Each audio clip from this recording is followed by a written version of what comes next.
কৃষ্ণ, কৃষ্ণ, কোথায় গেলে কৃষ্ণ? কি রে? কৃষ্ণ, গোচারণে যাবি না? যাব যাব। কি রে, মুখ মলিন কেন ভাই? কি হয়েছে? কি হয়নি তাই বলো।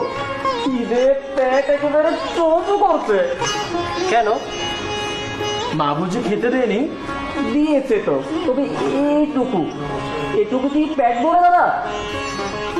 কেন তোদের ঘরে এত দধি মাখন থাকতে তারপরও এইটুকু দিল কেন? ঘরের দদিনানে আমরা খেতে পারবো না। ও বলাই দা। কেন? রাজা কংসের আদেশ, গোকুলের সব দধি নদী মুতারাই পৌঁছাবে। কি কি বললি? গোকুলের গৌমাতাদের দধিননি খেয়ে ভরবে রাক্ষসদের পেট? না, তা হবে না। কৃষ্ণ, এ কি বলছো তুমি? হ্যাঁ মা, আজ থেকে গোকুলের কোনো দধিননি মথুরায় আর যাবে না। কৃষ্ণ, এ কি বলছো তুমি? এ কথা কংস মহারাজের কানে গেলে একটা অনর্থ ঘটবে।